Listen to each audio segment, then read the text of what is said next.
Chers amis africains, démocrates africains, peuple du monde entier, les amis du Congo-Brazzaville, nous tenons à vous dire une bonne journée, un bon après-midi pour ceux qui sont en Amérique du Nord, une bonne soirée pour ceux qui sont en Europe.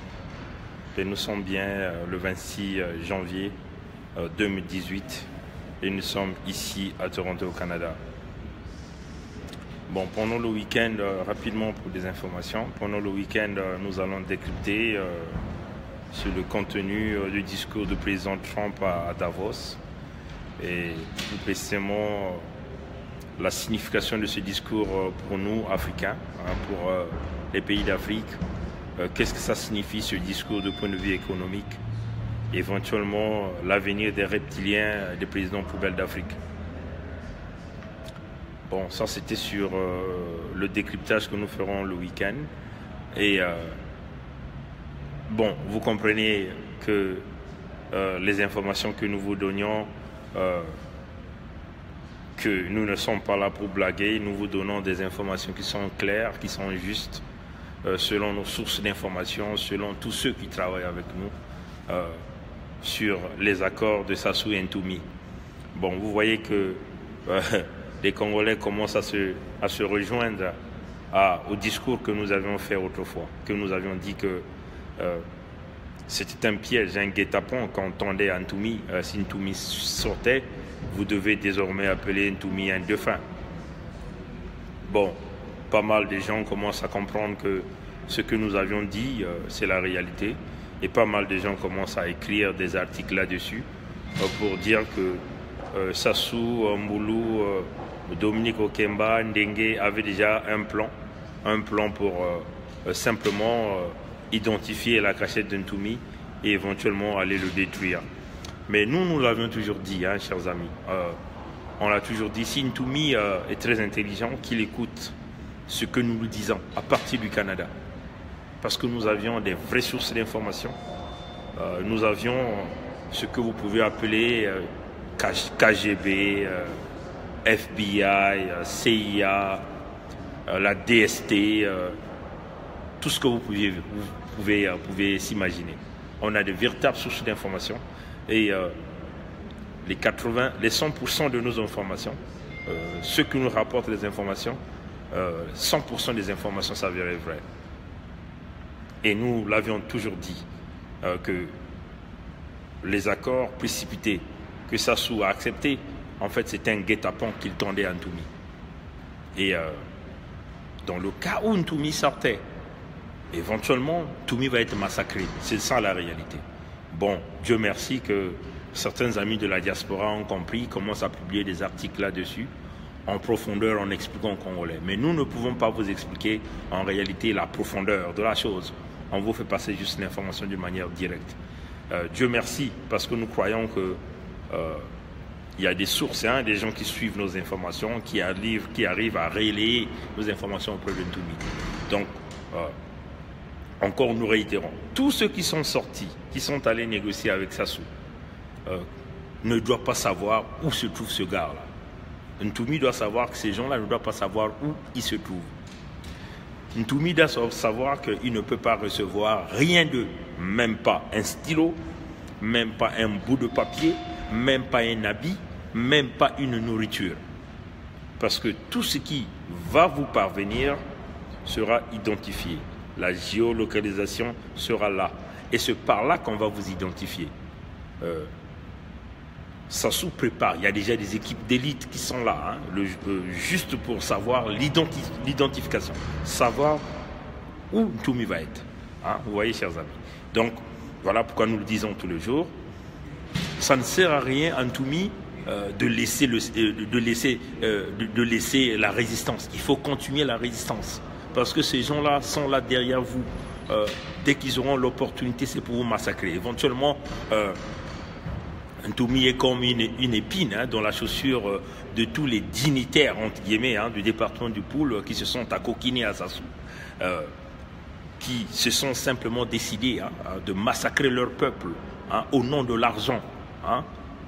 On peut les citer. Les Chris Walembo, qui autrefois étaient des collaborateurs de Ntoumi, sont des véritables criminels, des véritables pions sur cette affaire du Poul. Les Nikfila, c'est des véritables pions. Vous voyez, chers amis. Les Mampuya, les Mourani, vous voyez, les Kolela.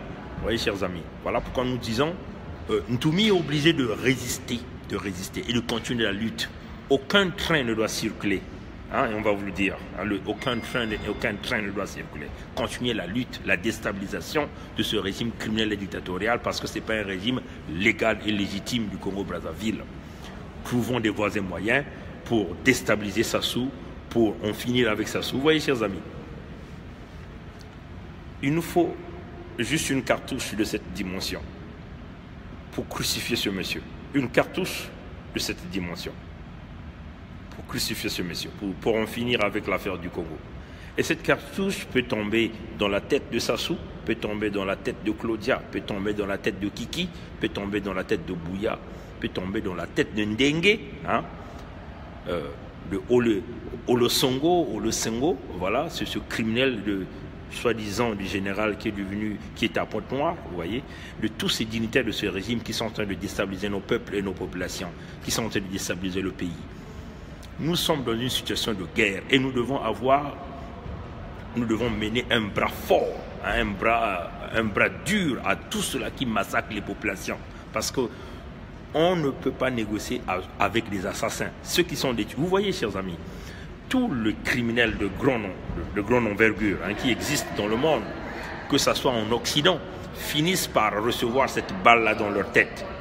Parce qu'il est assez difficile de la police, même des grandes polices en Occident, de pouvoir attraper des criminels de grande envergure comme ceux de la dimension de Denis Sassou Nguesso. Voilà pourquoi nous le disons au peuple congolais, nous on n'a pas de langue de bois, on ne mâche rien, on le dit d'une manière claire. Il faut toucher à l'intégrité physique de Sassou. Si vous ne touchez pas à l'intégrité physique de Sassou, cette merde-là, le Congo n'avancera jamais. Voilà pourquoi nous sommes dans le bras fort. Nous sommes dans la lutte dure avec ce type-là. Nous préférons, on vous le dit, nous préférons mener une lutte armée avec Sassou que d'aller négocier, parce que les négociations n'aboutira à rien. Vous voyez le plan qu'il est en train de préparer pour assassiner Ntoumi. Vous voyez, là c'est des révélations. Pour ceux qui savent lire, savent chercher, allez-y chercher. Les articles sont là, les journaux sont là. Vous allez comprendre de quoi nous sommes en train de parler. Et c'est une façon de vous dire que tout ce que nous vous disons, ça relève de la vérité, ça relève de la clarté, ça relève de la vision de l'homme. Sassou, c'est un assassin, c'est un criminel. Vous allez négocier pour obtenir quoi? Tous les dignitaires du pourcent là, ils sont derrière leur argent, c'est des pauvres types. Tous, voilà pourquoi on le dit, chers compatriotes démocrates africains, quand la paix va rentrer au Congo, il faut passer au nettoyage. Il faut passer au nettoyage. Il faut passer au nettoyage, c'est-à-dire tout cela qui contribue, les mauvaises espèces des individus congolais qui contribuent au crime de sang, au crime économique, tous doivent aller en prison. Si vous commettez la maladresse de leur laisser dehors, le Congo n'avancera pas. Les projets démocratiques n'avanceront pas. Les projets économiques n'avanceront pas. Les projets économiques que vous avez, entre guillemets, comme vous avez fait au Congo, c'est des projets qui sont basés sur du sable. Tout ce que Sassou a construit va s'écrouler. Chers amis. Et ça, il faut le comprendre. Tout ce que Sassou a construit va s'écrouler. Pourquoi? Parce que les constructions n'ont jamais été faites selon les normes de la construction, les normes des standards internationaux. Ça n'a jamais été fait comme ça. Vous voyez, chers amis. Voilà pourquoi tout ce qu'ils ont construit, les buildings, ça va passer peu de temps, ça va s'écrouler. Voilà pourquoi la première des choses, si on arrive à pacifier le pays, il faut qu'on fasse venir des équipes, des experts qui vont se mettre à faire des inspections sur toutes les infrastructures ces gens-là ont construit. Éventuellement les charger par rapport aux constructions qu'ils ont faites, qu'ils ont eu à faire. Parce que c'est des constructions criminelles, de cette construction qui vont s'écrouler et qui, éventuellement, donnera la mort à nos citoyens. Voilà pourquoi il nous faut mettre en place tout de suite des équipes, des inspecteurs, des experts qui feront tout ce travail d'inspection pour éventuellement sortir des rapports et par ce rapport que nous allons utiliser pour les inculper, parce qu'ils ont construit sur des choses qui ne durera pas, qui apportera du danger à nos citoyens. Voilà, donc c'était ça, chers compatriotes, démocrates africains, peuple du monde entier. On va se retrouver demain pour parler un peu de l'économie la réunion de Davos, là où tous les leaders sont là. C'est très important de suivre ce genre de choses, mais nous allons décrypter sur ça le week-end. Donc par ça, on dit que Dieu nous bénisse, continuer la résistance jusqu'à ce qu'on arrive à obtenir la tête et le crâne de l'homme à la coiffe du diable, qui est Sassou Nguesso, le criminel le plus recherché par les Congolais. Merci, que Dieu nous bénisse et à plus tard, au revoir.